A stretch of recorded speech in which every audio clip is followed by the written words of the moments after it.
evening. I'm Cheryl Leong from the Growth Hub. How are we doing this evening? We've got a special event today. We want to, once in a while, we have these events with our partners in as part of the Growth Hub. And why we have this is to be able to showcase some of the cool, not just tools, software, and the secret weapons behind what some of our clients, particularly buyers agents, property consultants, investment consultants, are using in their businesses and with their clients to really provide a whole lot of value, but also help scale up their business as well. So today we have the very fabulous Mr. Jordan from Gameplans, and he's the head of strategy.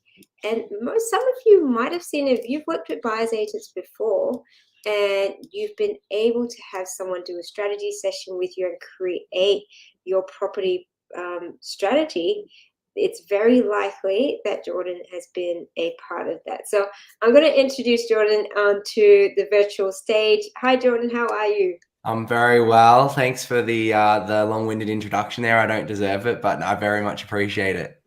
No, not at all. Thank you for spending your time here. So, Jordan, you've been in property pretty much your whole life. Tell us a little bit about where this whole idea of Gameplans has come about.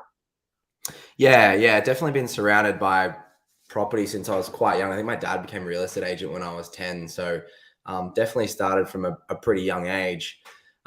I guess, the tool itself really started from, my personal massive Excel spreadsheet that I used to monitor my own portfolio. I was a data scientist for 10 years on the corporate ladder, and I guess through that journey was lucky enough to build my own property portfolio. And yeah, I just didn't really, there was no sort of real tools out there or things that I felt like I could really trust to, analyze and look and detail and break down my own portfolio. So I probably built this huge Excel spreadsheet over the course of 2 to 3 to 4 years as I was building out my own portfolio. And then when a lot of buyers agents were my friends at that point in time, because I used to run a podcast, and, when they started to see the spreadsheet and what it can do and everything else like that, that's when the light bulb moment triggered to say, okay, we should turn this into some sort of software or tool that other people can use. And yeah, ever since then, it's just grown and developed and amalgamated into something much bigger than I thought would. But it's definitely been, a key tool for some of those industry leaders who want to look at their clients' portfolios and break things down in a much simpler format. Absolutely. And where have you seen it really been used well? When you initially thought about it, was it sort of the B2C, it was for the consumer, for the actual investor, or had it always been the intention that it was going to be for a service provider to cater to an investor's need? Yeah, it's a great question, because the first thing, I can't remember who it was, but someone, when I first stepped out into business, someone said the best thing about being a startup business is you can be whatever you want it to be. And so I guess, I think it was actually Pete Wargent, who's a really good friend, but I think, I first initially built the website because I wanted to become a property strategist. I didn't really want to become a buyer's agent, but I wanted to help people walk through their strategy and have that side of the business. But as I mentioned, as I was, showing other industry professionals how it looked, that's when the B2B side of things really took hold. And, my real passion is to help everyone have a clearer picture of where their property portfolio is and where it's going to go in the future if they do certain things. And so, I, as a sole person, am not going to go out there and get everyone as a blanket rule of thumb. But if I can work with, hundreds of professionals within the industry, they can then go out and get all their clients. And so it was being kind of selfless, but at the same time, now there's an industry product that everyone sort of can have a play around with and understand their portfolio from a very different light. Yeah. And so I know it sounds a little bit sort of cliche, like what is the difference between someone who's got a strategy and someone who doesn't? What do you mean by creating a strategy for your portfolio? Yeah, I think there's a couple of things. There's probably three ways to look at that. Is someone who doesn't have any sort of form of strategy whatsoever, and that was me when I first started investing. And my mentality was I just had to keep buying things. I just had to keep buying properties whenever I could, get to a certain point, and then keep buying. The problem with that is, and I think a lot of my sort of generation that came through was reading books like Steve McKnight and 150 properties in 3.5 years or whatever it was. And the techniques of being able to do that, 10, 20 years ago are no longer valid. You can't use those techniques to build a portfolio of that size anymore. And so I reached something called my borrowing capacity limit. And that's when, I started to go, I could have actually taken a little bit more time in the asset selection process to choose a better asset that's going to perform for me better over 30 years rather than just rushing and going, I need to buy, I need to buy, I need to buy, I need to buy, I need to buy. So I think it's really important for the people who feel like they're rushed or need to make a quick decision or, that there might be an opportunity cost to making that decision. And so it's really about taking a step back and going, well, what do we really want out of our goals and risk profile of the portfolio?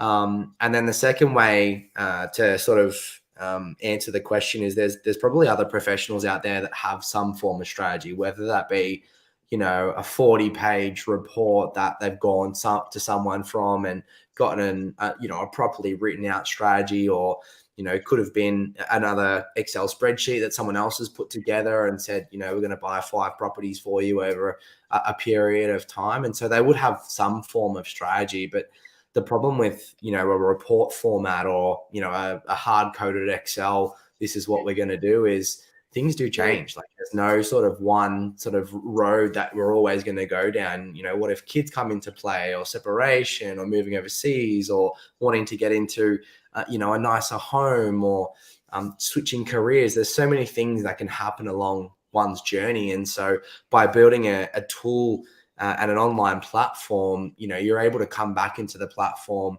change those things that are going to change, add a kid to the family, say you're moving overseas, reduce your expenses, and then maneuver things from there, rather than it just being this is locked down, this is what your strategy is going to be, you can only do this and only this, and God help you. You actually come back in and change things down the line. And I think that's really important, because you should be able to revisit your strategy as time goes on. Yeah. And do you feel that people are starting to realize, as you mentioned, it's not about the number of properties, but it's the quality, not the quantity, that whole, the adage.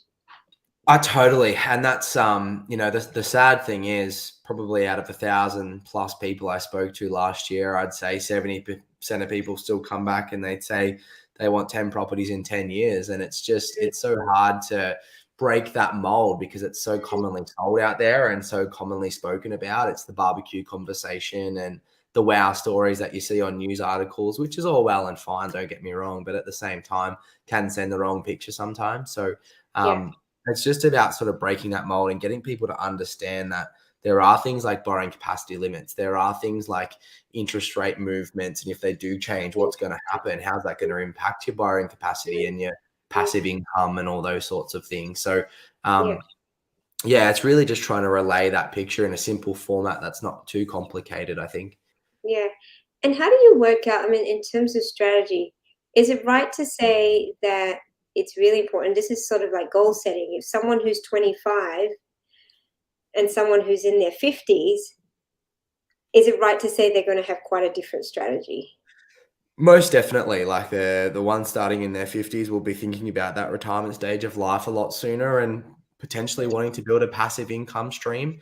And then the younger generation obviously want to start to build out a larger portfolio over a long period of time. But that's no hard and fast rule. I still get the 50-year-olds who have 3 kids and really want to leave a legacy for their kids. So they might not be going for passive income. They might be going for really strong growth assets. And then vice versa, you might get a 25-year-old who wants to retire by 35, and you kind of have to go for the passive income hard and fast and build a portfolio that's going to roll from there. So in a typical sense, that's the case, but you still want to understand a client from every aspect and what are their goals individually and what's their risk profile individually. I know I have some clients that come through and, you know, they're not comfortable with more than $800,000 worth of debt, and you have to adjust for that and make sure that they're comfortable with that, you know, moving forward. So, yeah, I mean, everyone's different, and that's kind of what we try and do on the platform is understand a client a lot more better than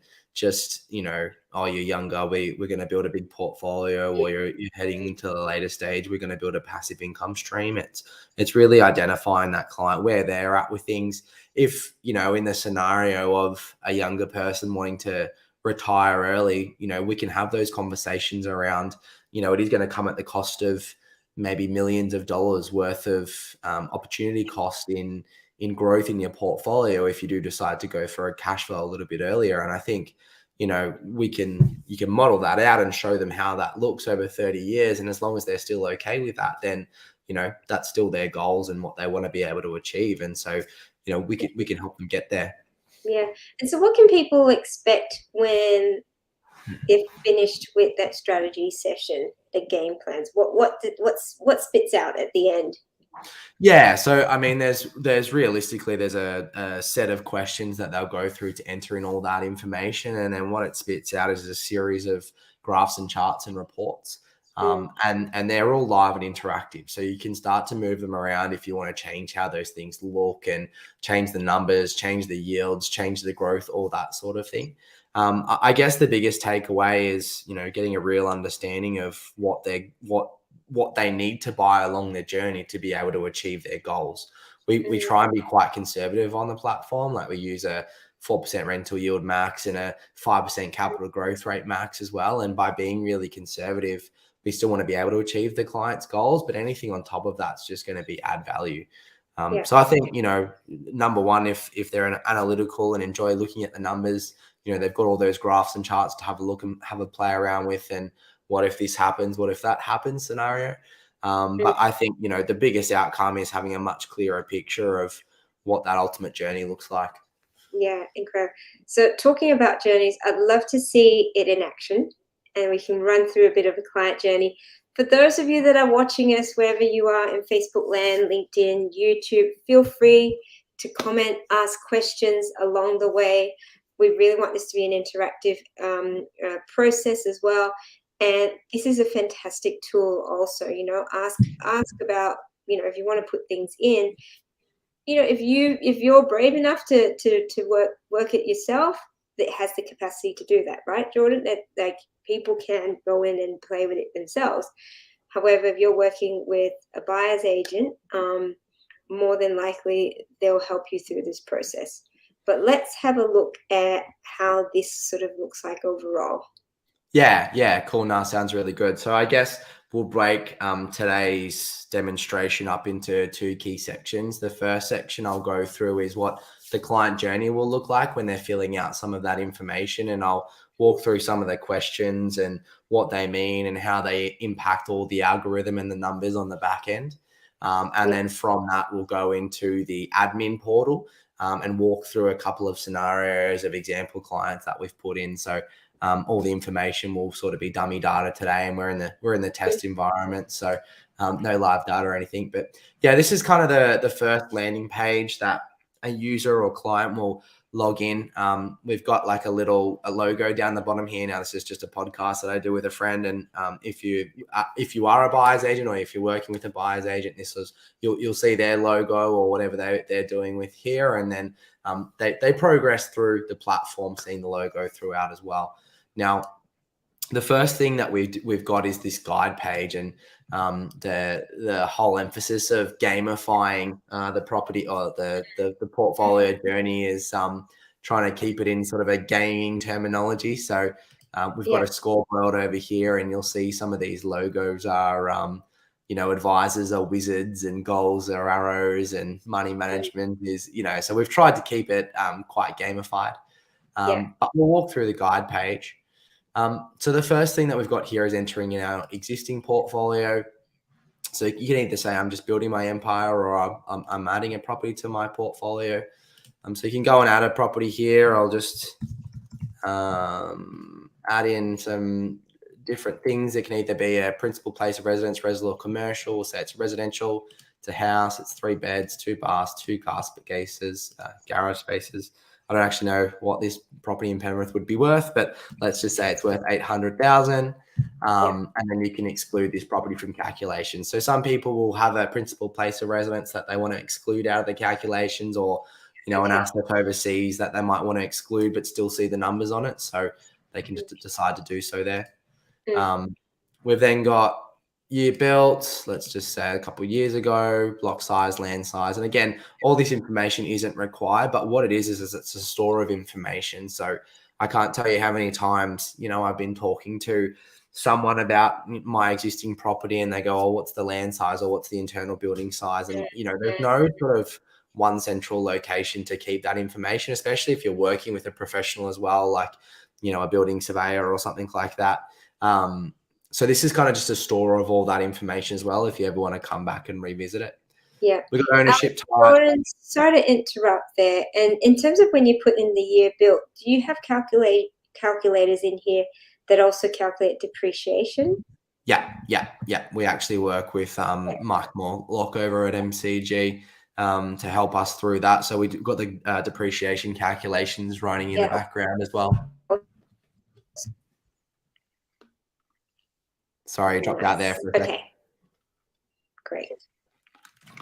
Cool. So we've got personal, joint, trust, self-managed super funds. So again, for the people that are it's quite funny, mate. And there's a bit of an information to enter, but for the people that have got like 6, 7 plus properties in their portfolio, they really like this because they can jot down which trust one of the properties are in, or is it in the self-managed super fund. So again, it's a good sort of indication there.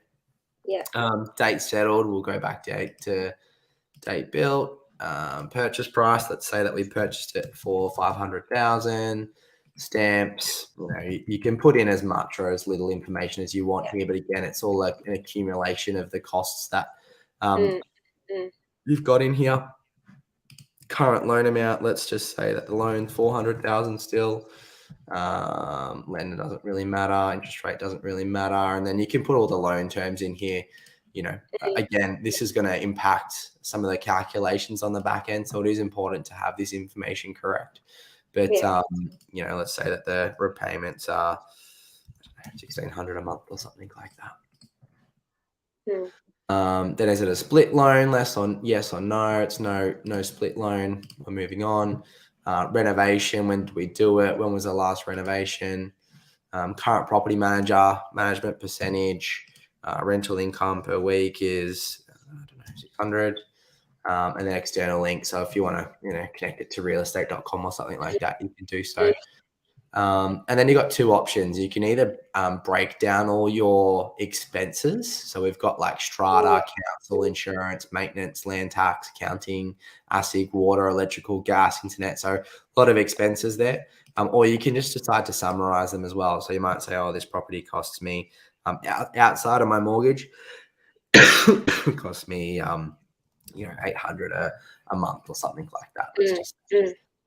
So a bit of information there, but now that's a store of information for that property moving forward, and you can recap all that. Image, it's captured a Google Street View image as well. That's clever. Yeah. So we've got a Google integration there. You see where it is in Google, and then it's good for people with quite large portfolios because they can go, oh yeah, that property there, we'll grab that. And then now you can see all the calculations and everything here. So you can see we purchased it in 2016. We did buy it for 500. It's now worth 800, which means it's grown 60% since purchasing. And it's compounded at a rate of 8.1% since then. So you can really start to see your compound growth rate, everything like that. We've got a loan now of 400,000, which means we've got an LVR down to 50%. If we've got total equity in the property of 400,000, we've got borrowable equity of 240,000. So that gives you a clear picture. Sorry. That's great. That you've really made that calculation really easy. Yeah. So if you want to refinance and pull out some equity, you can see how much that's going to be there.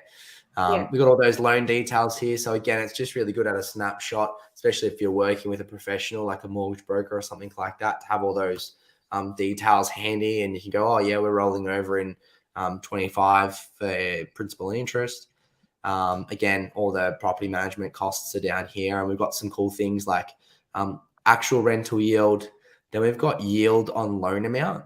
So what's the rental yield based on that loan? And then what's the yield based on the purchase price as well? So you can actually break down those yield numbers into a couple of different things. And then again, we've got income, expenses, and then cash flow per annum. So really breaking down there on, how that property is performing overall.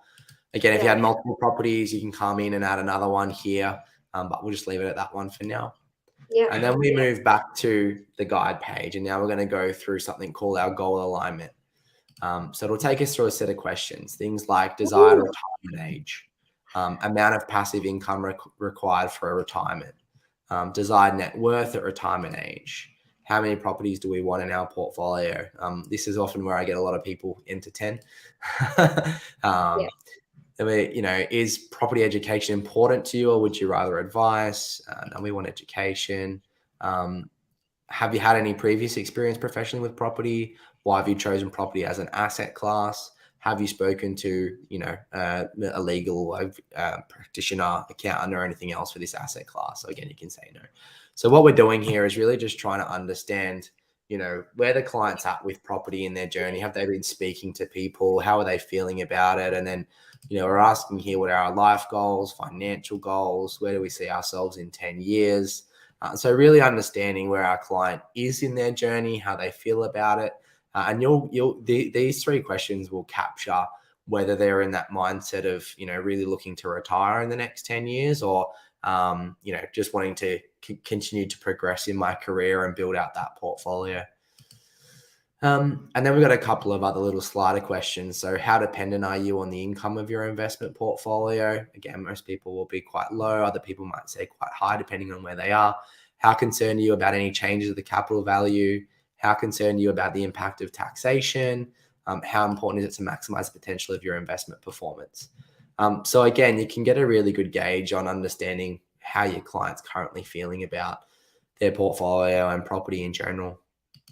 Now we're going to go into some risk tolerance. So what would best describe wealth to you? Financial independence, financial freedom, or a financial abundance? So can you explain those three, please? Yeah. So financial independence would mean, you're not overly excessively comfortable, but you are able to be quite independent on your finance. It might be for someone who, is happy to work 6 months of the year and then go travel the other 6 months of the year. So just have a little bit of control over their time in their life. Financial freedom would mean that they'd have enough sort of coming in to be quite flexible with things and ultimately make that decision whether to work or not. They've probably got enough excess coming in to travel the world for most of the year or do whatever they want to do, whether that be at home for most of the year. And then financial abundance is obviously having more than is required to sustain the lifestyle that they desire. Yeah. Cool. And then we've got, what would you prefer, cash flow or growth? Could be a mixed. Which type of investor describes you? Renovator, buy and hold, sit and hold. Can you see your current circumstances changing in the next 5 years? So this is where we want to try and pick up, are they planning to have kids or get married or move to another state? So we can put that into their plan moving forward as well. And then would your risk appetite change in these circumstances? Probably yes. And then we get some pretty cool questions. So what price point would you consider too expensive per property? Some people might put in here 300 or 600 or 3 million, depending on how they feel. How much debt would you be comfortable with in total?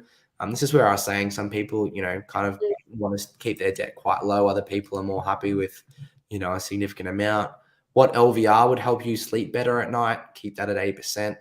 How many months of a safety buffer or expenses would help you sleep better at night? So how many months of expenses do you need on hand to make sure you're quite comfortable? And again, most of these questions have got little icons here where you can sort of delve in and get a better understanding of what they mean.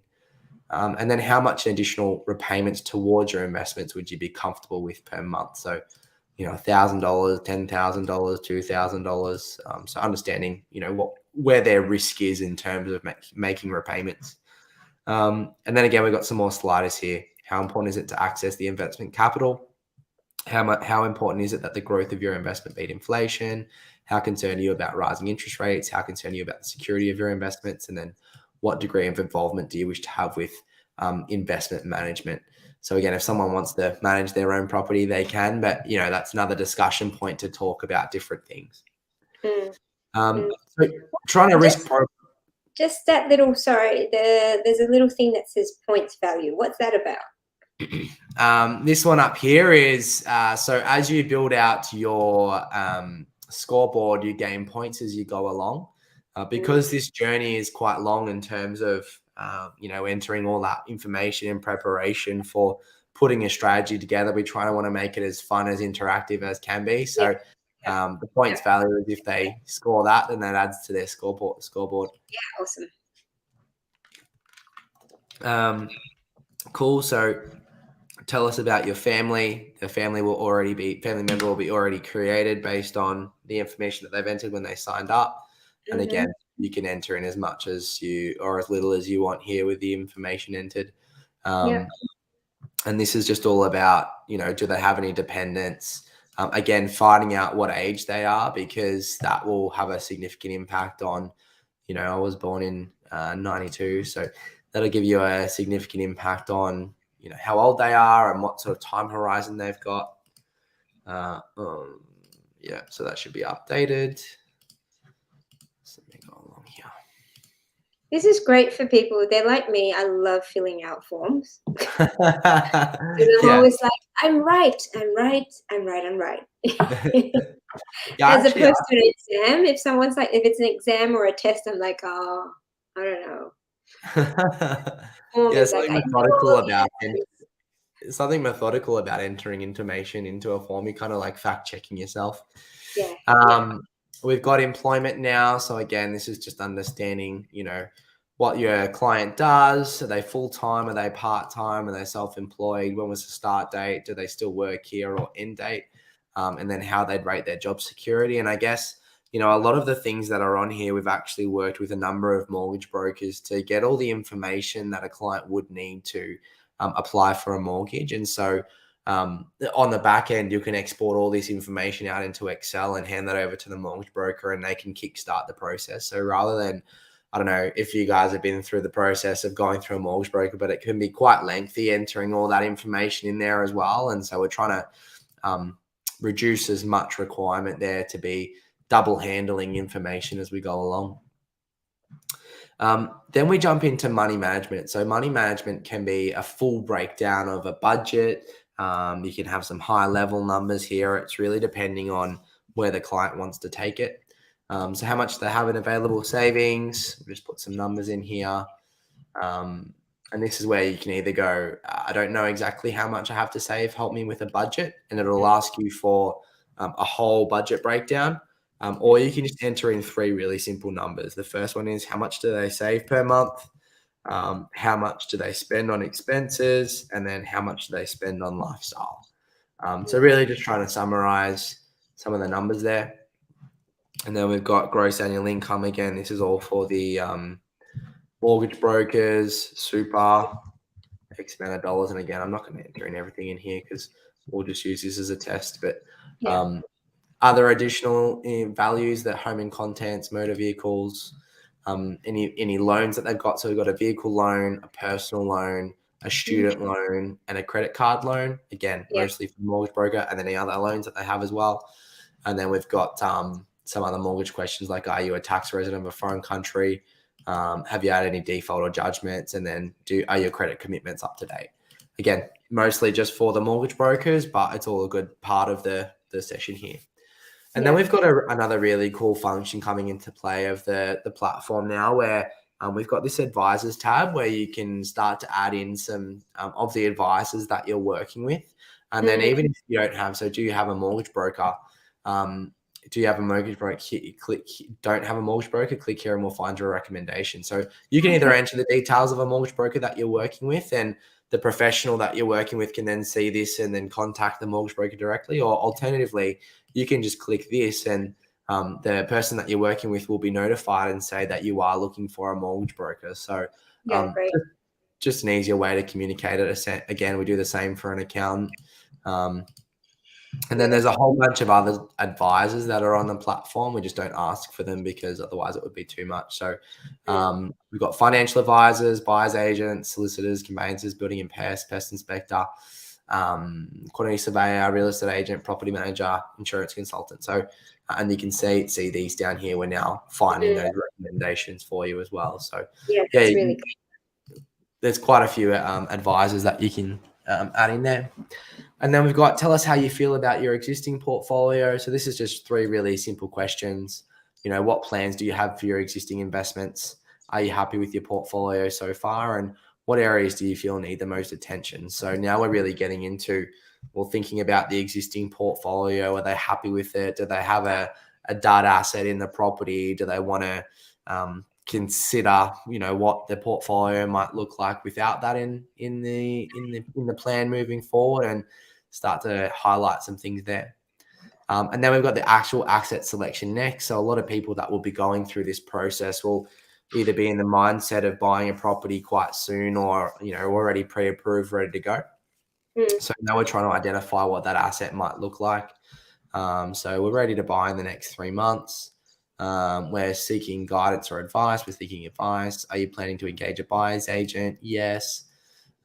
Is there potential for this to change into the future? You know, it might be an investment and become a family home. And so that's something that we really want to highlight. Are you planning to sell any property in the next 10 years? No.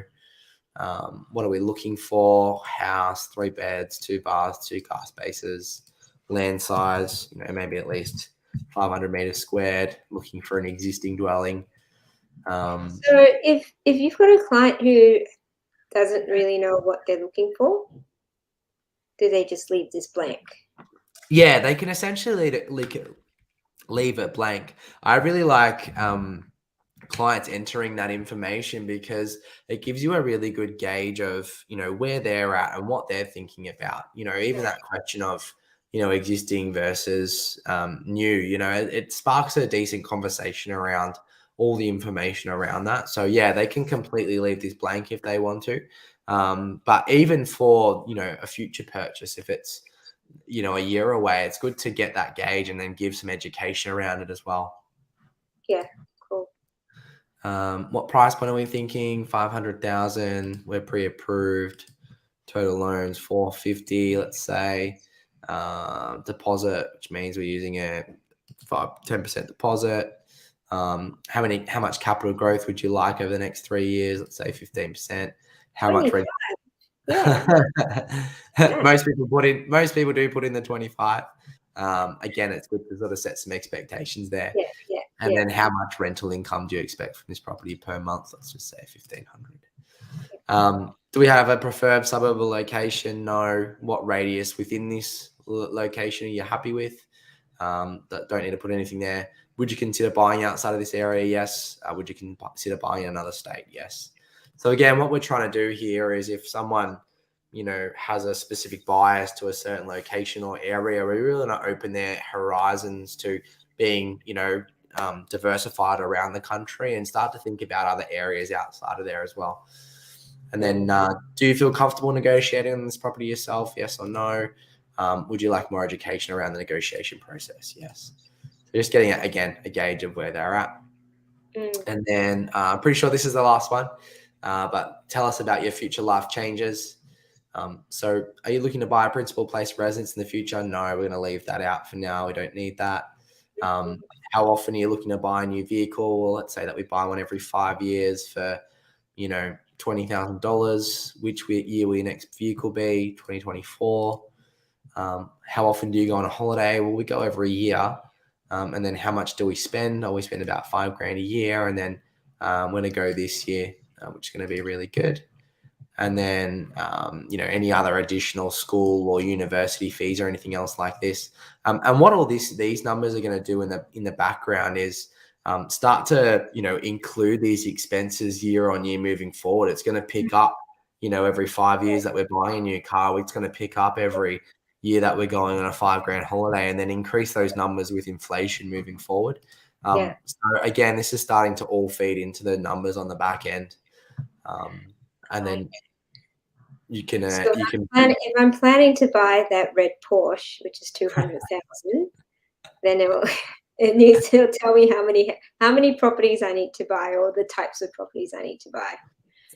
Yeah. Well, I will just say you can definitely factor it in down the line. If it's like a big spend down there, then it'll say you're either going to dip below zero in savings, or you're going to have enough equity to do that if you want to or not. So you can ultimately make that decision. Okay. And then what do you want out of your next mortgage? Here we're just trying to identify, we're interest only, we're happy with variable, we like offsets. How important is getting the lowest rate? How important is paying down debt? How important is keeping repayments low? So again, I'm trying to get everything from the client there. And then that's it. We've completed everything now. So that's the client journey. It can be quite lengthy, but it's good to get your clients to think about that. You can see that the scoreboard's full now, and all these badges are information. We've got test data that we're looking at here, but on the live platform, we've actually got scoreboards for all our different users. So, we've got like the largest portfolio size on the platform, largest passive income portfolio, best performer of compounded growth rate asset, loan to value ratio. So you can really start to see how you compare to other people So for those who are really competitive and want to be able to say, they can look at where they sit.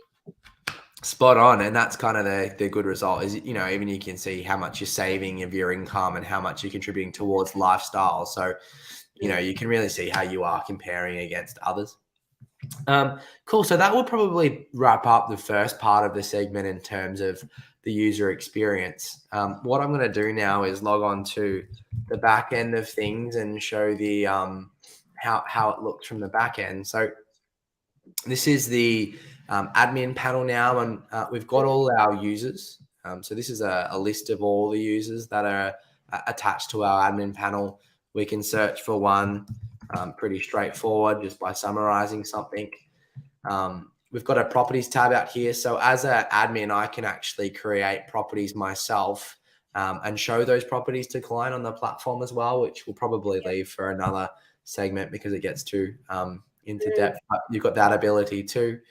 We've also got course and content. So there's a full course on how to use the platform here as well. You can come in and watch any of these videos around, what these graphs and charts mean. And then we've got some other admin things here, which is, exporting users and user breakdown, all that sort of stuff. But we'll walk through a client scenario. We've got these examples in here. And we might do an example of a 100K user. So this is someone who earns 100K per year. And then there's two other really key charts where all the information starts to come out. Now, the first one is our maps tab. And this is more of just a summary of where this user is and how their portfolio looks. I might show you on the maps tab. I might show you someone who has some data in there. So average. So to get us started, we've now got some assumptions up the top here, and these assumptions all impact the algorithm and how things change on the back end. So we've got an occupancy rate here of 92%. What that allows for is 4 weeks of the year to be for the property to be vacant. Obviously, we do want 100% occupancy, but we want to account for these things. We've got new loans at 80%, selling costs at 3%. So if you ever sell a property, we want to allow for 3% of the sales price to do so. We've got wage growth at 3%, so that's going to be increasing into the future. Then we've got capital gains tax at 45 cents in the dollar, again, if we were to sell a property. But we do get a 50% discount on that if we've held the property for longer than a year. So this is really why it's important to get all that information correct in terms of when was the year purchased and the year built and all that sort of stuff, because all the calculations in the back end really use that information to identify some of these numbers. Then the first tab that we've got here is a portfolio summary. And this is just, so what you were seeing in the individual portfolio screen is, you know, how an individual asset is performing.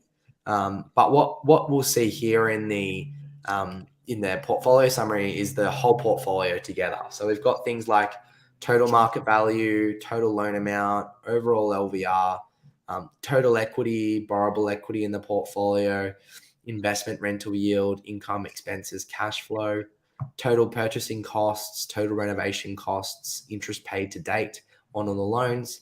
And then if we sold everything today, we'd be paying, you know, 53 in sales costs, 66 in capital gains tax, which means we're paying about 120K to sell off that property, but we've got a realized position of around 347K.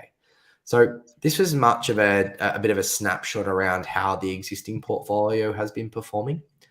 And then on the second tab here, we've got the money management side of things. So this is just a breakdown of, you know, all of that money management information that the client entered. So we've got things like net value here, realized value, available cash at the moment, got income, expenses, and then a surplus income. So that's how much we're saving per month. And that's really important for the algorithm moving forward to identify how much it is that we need to save. And then we've got a minimum safety net. So if you remember, one of those questions was how many months of a safety net would you be comfortable with?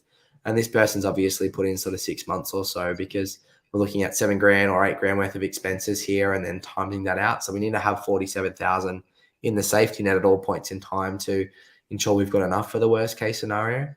And then we're saying our usable savings here is 93,000. So this is literally saying, well, let's take our 101 less our 47, gives us 93 to play with. And then we're going to expand out that safety net. So now we're saying, well, if spouse one was to lose their job, we'd still be okay. If spouse two was to lose their job and we're just living off spouse one's income, we're going to be okay. If both of us lost our jobs, we've got about 79 months to figure out what we need to do. So quite comfortable from that regard. If we lost all our rent, we'd still be able to pay for our expenses plus the portfolio just with our income. However, if we were to lose all of our rent and all of our income, we'd have about 17 months to how to figure out on what we need to do there. So just gives you a much clearer picture of how long we're sustainable within that safety net over that period of time. Yeah, I think that's a really clever. I really like that, and more so because, say for example, personally, I'm looking at, you know, we're assessing our income protection insurance and life insurance and things like that.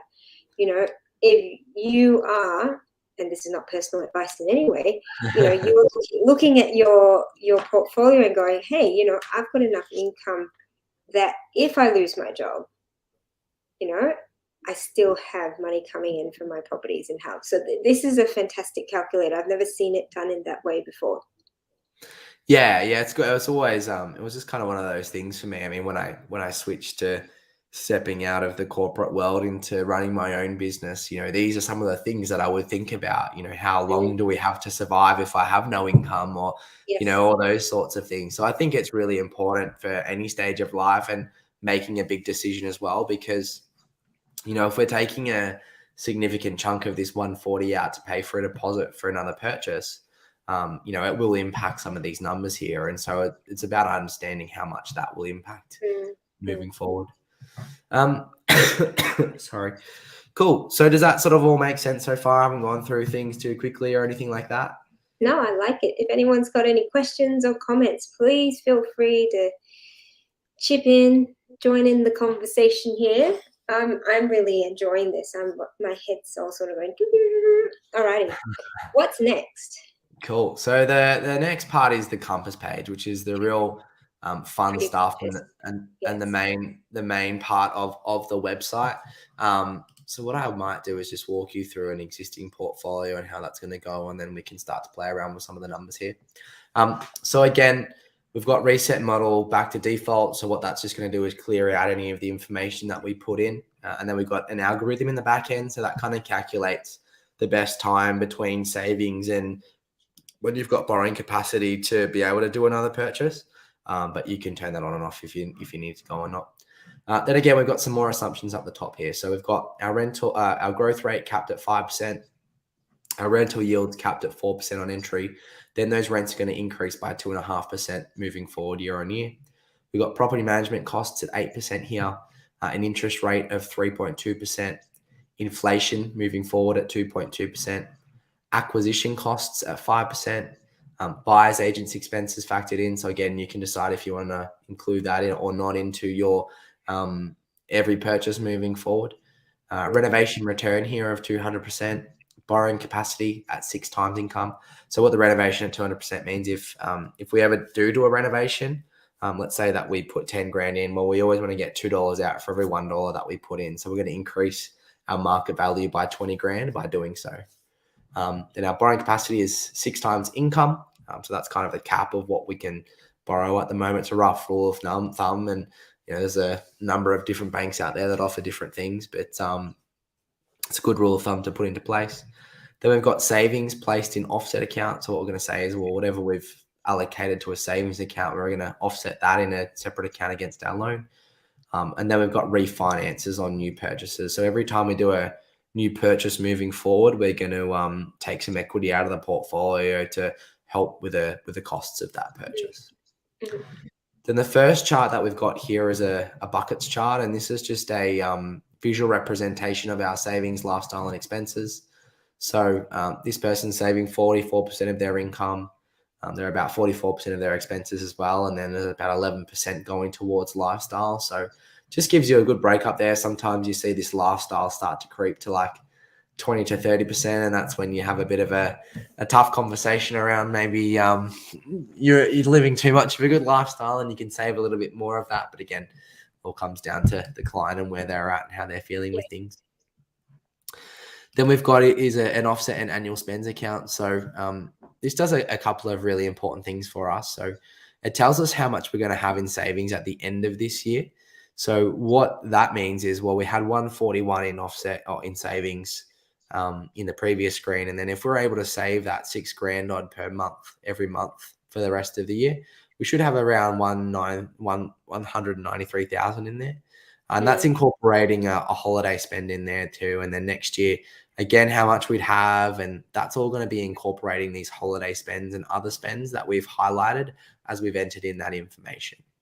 Yeah. Now, the real goal of this chart here is to never drop below our minimum safety net, which is this dotted line down here, which if you remember from the previous screen was around that, $40,000 mark. So obviously you never want to drop below zero in savings, but realistically, we never want to drop below this dotted line to ensure that we've always got a bit of a buffer on hand for the worst case scenario.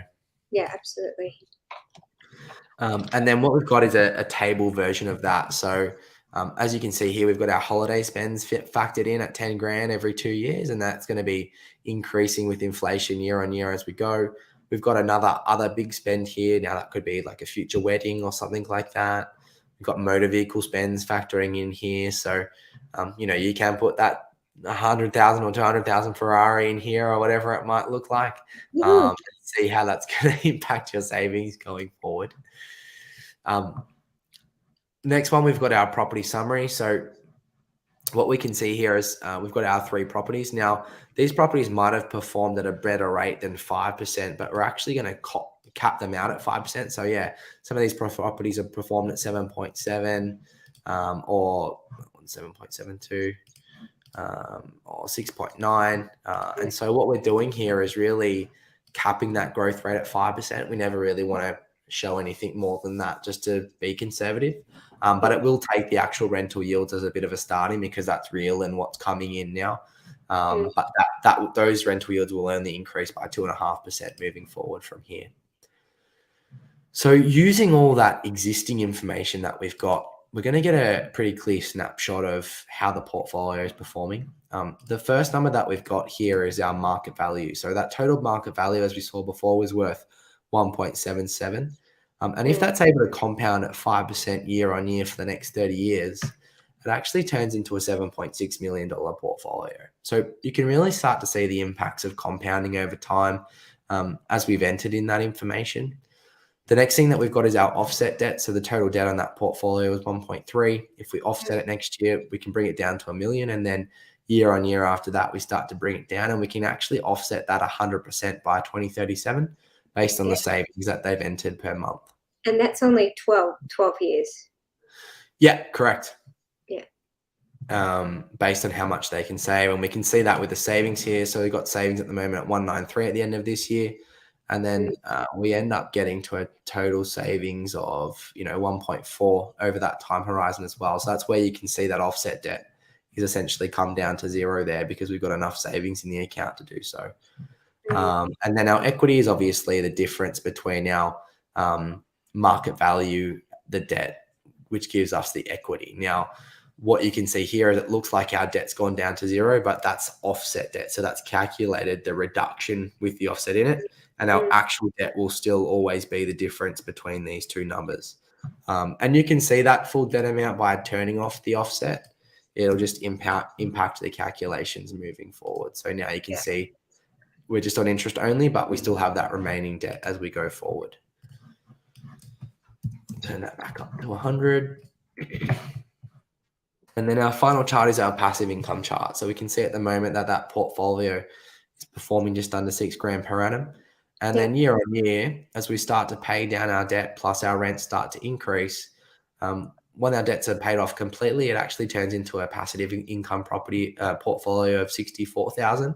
And then we go to about 97,000 by year 30. So nearly hitting 100K at that point in time, which is really good. The thing to note here, though, is this is all calculated on interest only, but we can do a P&I rollover. So let's say that in 2037, we're going to do a P&I rollover. I'm going to switch to P&I. And what we can see here is, okay, well, we actually get positive 20 and then we roll over in 2027, but we go back down to, $2,000. And so what the goal of to do this P&I rollover is to understand when the best time is going to be to actually roll over to that principal repayment and still be positive at that point in time. Because if we went principal in 2022, let's say, we're actually going to be negative in that year. So we get negative down to 14. So that's what we would be paying if the portfolio was on principal and interest. But because we're interest only, we're making a little bit more there. So yeah, you can really start to play around with, how the numbers look, what's P&I, what if it was interest only. And then we can start to add to the portfolio there. So this person has a target income of 150K. Now we can start to plug in some subsequent purchases to potentially get there. So yeah, I like that. So yeah, in sort of 2022, what we can do now is we can come in here and go, okay, well, we want to buy another $700,000 house. It's going to be residential on an 80% LVR. We'll keep the growth at 4% and the rental yield growth at 5, rental yield at 4%. And we'll plug in that purchase. That'll take our offset down to 130, including refinancing the portfolio. So we're going to refinance all our loans back up to 80%, pull out some equity, use that equity for purchasing costs plus deposits. And then we'll still be at 130 after doing that at the end of this year as well. We can see now in our summary, we've added this 2022 purchase. We can see that our market value is now increased to $2.5 million, and that'll compound to a $10.5 million portfolio over that time. Total debt's now back up to 1.8, and we can offset that fully by 2042. So adding about eight years there, I think, to the paying off period.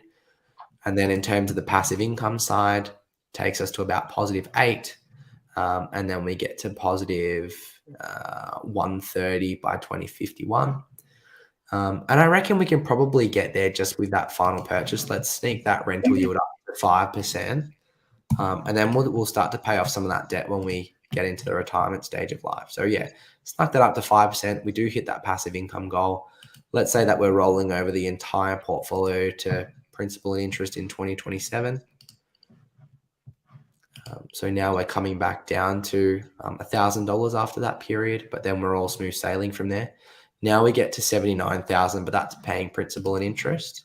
And what we want to do is just eliminate the remainder of that debt. Let's say let's do it in 2040. So we'd have 7.4 in equity, 8.3 in market value. So call it $1 million. What year was that? 2045. So we come into 2045. Now our repayments are, I'll probably show you that first. So our repayments are still quite high on this information because we still have to make those principal repayments, even though, you know, our offset debt is at zero and we're not paying interest on that debt. We still do have to make principal repayments along the journey. So we can see here on our offset debt, it actually comes down to zero by 2030, but we still have $1.3 million worth of mortgage debt at that time. If we come down to the end here, we've been able to get our debt down to around 600,000. Our offset debt is still zero. The rental yield on the portfolio is 200,000. We're a 1.95% rental yield, and that's just because the rental yields have decreased over time. You can see here that we've started at 4%, and that comes down over time. But we're still paying $73,000 a year in mortgage repayments. So that's why our passive income looks quite small, because the 200 in, less 73, less 55 of running costs gives us 79,000. So what we're going to do now is actually go in and just eliminate the rest of that debt. We got 800K. What have we got in 2045? We've still got $1 million in 2045. So we'll come in and eliminate that debt completely. And then that'll tick our passive income up quite significantly. So we'll come in here. We're going to take $1 million out of our savings. And we're going to eliminate that debt. Savings. And you can choose to sell properties along the way as well. Yeah, so we've got selling properties here too. So if you wanted to sell any of these properties along the journey, you can see the value that they'll be in this year. And then you can see how much rental income is going to be on them in this year as well. And you can decide to sell them along the journey as well. Okay. And so you can see that by now eliminating most of that debt, we've actually pushed our passive income to 126. And then we end up hitting that passive income target around that 2052 mark as well. Yeah, so it's quite cool to just sort of play around with some of the numbers and play around with some of the different scenarios. As you mentioned, you can sell properties and inject super and do all sorts of things. It really allows you to sort of play around and move around some of those different numbers that you can have an impact with. Again, you know, looking at the growth rate, for example, so that portfolio takes us to 10.6. Let's just say that the portfolio was to grow at 6.8%, which is the Australian average over the last 5 years. I'll just update this last one as well to 6.8%. You go from 10.5 million odd to, you know, 17.7 million. So you can see just by adjusting that compound growth rate by 1.8%, you know, there's a $7 million opportunity cost with not being able to get into that better asset. And this is when we start to have those conversations around, is it growth focused? Is it cash flow focused? You know, are you comfortable being short $7 million over 30 years by hitting a passive income target over that time? You know, we might be going in at rental yields of 2% in here or 3% if you really want a good growth asset. And that's going to impact the passive income target. So that's when you can start to have those really solid conversations around it. Yeah. And I think, I mean, I look at that and that's really the meat of what you've been doing is this dashboard here where people can see, like, you know, I often see people saying, I want 200 grand in passive income, but it's almost like that's a dream because you don't really know what the steps are to actually get there. There's no real target. And you can see here, it could be that people already have what's in place to get them there. And is it really only 1 or 2 properties to get there, where they might be thinking, I've got to be buying 10 properties, or whatever that might be. So that I really like what that's done and has simplified it, or summarized it in an understandable form, and given people a clear roadmap as to, oh, I understand what my position is now, how I need to go from here to here. I can see where, just, you know, in terms of your talents in deciphering and tweaking, and this is where, you know, whether they're working with a buyer's agent or working with one of your consultants is knowing then what needs to be done from here. Yeah, you're spot on. And I think that's the biggest thing is just looking at how things are getting impact over time. Do we really need to go and buy another 5 properties to hit a passive income target of 100,000? No, we can really get there with one more property in the portfolio. It doesn't even have to be this year. It could be in year 2027, and have a play around with that and how that looks and impacts things. And so it's really just giving people that bigger picture to go, okay, I've got my time here. I know what I need to be doing. I don't have to be aggressive and eat up that borrowing capacity in the first year. I can go and choose those right assets that are going to get me to my long-term goals. Yeah, absolutely. And all the time I'm thinking, which year can I buy the red Porsche? Well, that's all probably... I know, Jordan, is when I can buy the red Porsche. Well, you could probably buy it now, Cheryl. Yeah, probably. I was just looking at the finance rates. I'm like, if I get this property, it will get this income and it'll pay off all the finance. And I'm like, that's it. I'm done. Living the dream. Yeah, absolutely. That's so cool. And so I know quite a few buyer's agents are using, working with you and using growth plans. Typically, is there sort of a report that comes out of this, or is it, it's all sort of on the platform?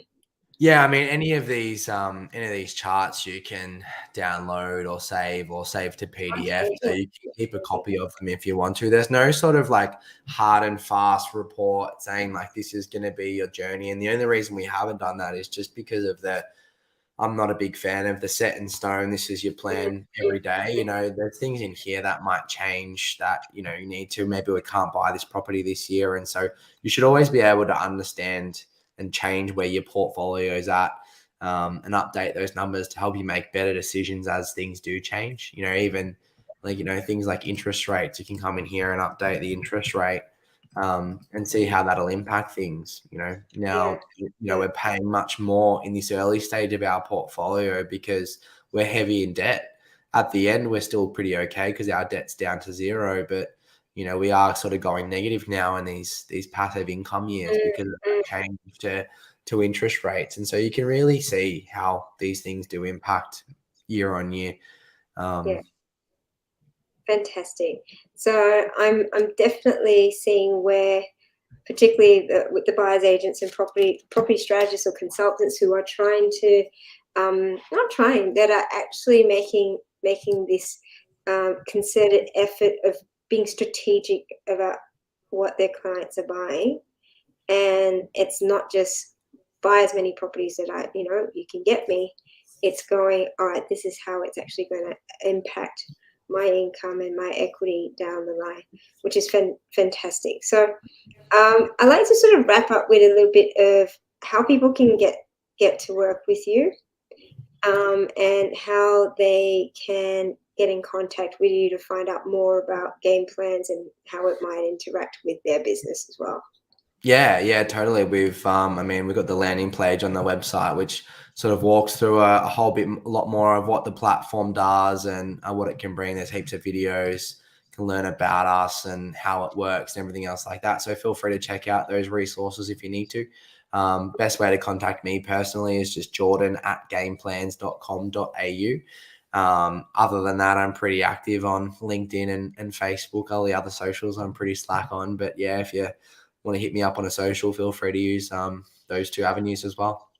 So we won't be finding you on TikTok. I'm not a TikTok guy. I don't mind the TikTok investor little segments. I think they're quite funny, but no, I'm not on there myself. No, all good. Thank you so much, Jordan, for taking the time to guide us through that. I'm excited to see that put in place even for my own portfolio. But I'm the type, I love forms, I love forecasting and cash flowing, being able to see, to see that it's possible. Like for so many people, building a property portfolio is such a pipe dream, and it almost seems impossible. when you can actually go, no, let's take these steps. Just like with any sort of goal planning, whatever, hence game plans, which is so accurate. Love it. Love it. Thank you. Thanks for Thank having you. me on. It's been such a pleasure. And yeah, I'm hoping some of your followers and watchers have been enjoying some of the content. I love what I do, and you can probably see that in the passion that I've gone through today and how much effort I put into everything. So no, I appreciate you having me on, and it's always a pleasure to catch up. Yeah, absolutely. Thanks, Jordan. Thanks so much for everyone that's joined us today, and take care, stay safe, and we'll see you again. Bye-bye.